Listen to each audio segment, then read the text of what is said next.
Stock में SIP करने से बेहतर म्यूचुअल फंड में एसआईपी करना है, क्या फर्क है, जानिए इस वीडियो में।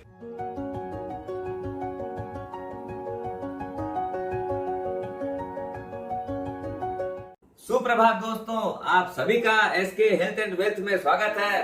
दोस्तों, एक बहुत ही गंभीर लेकिन सच्ची डिबेट कि एसआईपी कौन सी बेटर है कि डायरेक्ट अपने म्यूचुअल फंड में लगाएं या इक्विटी मार्केट में स्टॉक्स में इन्वेस्टमेंट करें।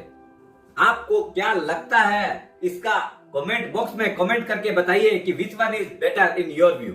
अब बिना टाइम वेस्ट किए हुए अपने पॉइंट पे आते हैं कि प्रोस एंड कॉन्स क्या क्या हैं, क्या बेनिफिट्स है, सीधा पॉइंट बाय पॉइंट अपने डिस्कस करते हैं।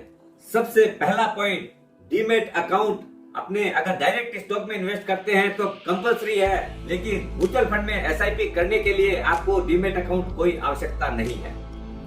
स्टॉक इन्वेस्टमेंट करने के लिए ये बहुत ही ज्यादा रिस्की है। क्यों?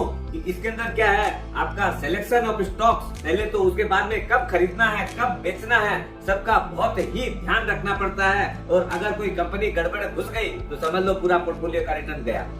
लेकिन अगर आप म्यूचुअल फंड में एसआईपी करते हैं तो आपका रिस्क मिनिमम है, और अगर आपका टेन्योर 8-10 साल है तो रिस्क है ही नहीं और आपको एक बहुत डिसेंट रिटर्न मिल सकती है। स्टॉक में एसआईपी करने के लिए जो सबसे बड़ी चीज है वो डिसिप्लिन, और ये जो डिसिप्लिन है नेक्स्ट टू इम्पॉसिबल है मेंटेन करना। क्यों? कि आपको कभी लगेगा ये बहुत महंगा हो गया है स्टॉक, कभी आपको लगेगा अभी तो मार्केट बढ़ा हुआ है। इस तरीके से अपने उसमें रेगुलर इन्वेस्टमेंट कमिटेड वे में नहीं कर सकते। वेयरएज म्यूचुअल फंड में डिसिप्लिन मेंटेन करना बहुत ही सहज है, इजी है। क्यों?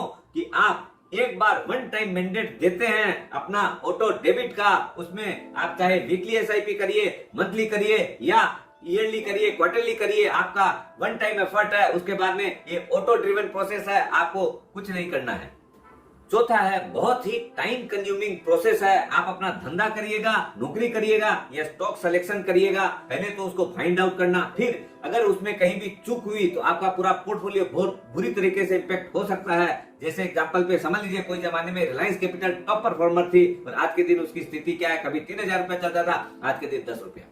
लेकिन म्यूचुअल फंड में क्या है, पोर्टफोलियो बहुत ही डाइवर्सिफाइड रहता है। मिनिमम 50 से 60 स्क्रिप्ट तो रहती ही है। अगर एक दो कंपनियां खराब भी हो जाए तो उसका कोई बहुत बड़ा इफेक्ट नहीं आता है। क्यों?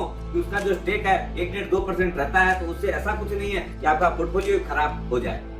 अगला जो पॉइंट है वो बहुत ही महत्वपूर्ण है। अपने जब डायरेक्ट स्टॉक में डील करते हैं तो मैक्सिमम अपने टिप पे डील करते हैं कि अरे फलाने ने कहा, और अपने ले लेते हैं, और बाद में वो सारे ऐसे डेड स्टॉक्स हो जाते हैं कि उससे अपने निकल भी नहीं पाते हैं और गले की हड्डी बन जाती है। म्यूचुअल फंड्स क्या है, आपका प्रोफेशनली मैनेज रहता है। उन लोग अपने सारी फिल्टर्स में लगा के फिर काम करते हैं, तो इसलिए यहाँ पर डेड स्टॉक की घुसने की संभावना नहीं के समान है। इन शॉर्ट टर्म कोई एक पर्टिकुलर स्टॉक्स में बहुत अच्छी रिटर्न मिल सकती है, लेकिन in long run as per SEBI data 90% आदमी लॉस करते हैं in direct stocks. Whereas in mutual fund आपको down the line long term में 12 से 15% का रिटर्न कंपाउंडेड कहीं भी नहीं जाने वाला है, और वो भी आपका पीस के साथ में। डायरेक्ट इक्विटी में जितने भी एफर्ट्स करने हैं आपको स्वयं ही करना है, सारा चीजों का ध्यान भी खुद ही रखना है। लेकिन म्यूचुअल फंड में ये जितने भी एफर्ट्स हैं उतने तो करने ही नहीं है, और जो गाइडेंस है वो आपको सारथी की तरह एमएफडी म्यूचुअल फंड डिस्ट्रीब्यूटर आपके बिहाफ में कर सकता है, और आप टेंशन फ्री रिटर्न ले सकते हैं।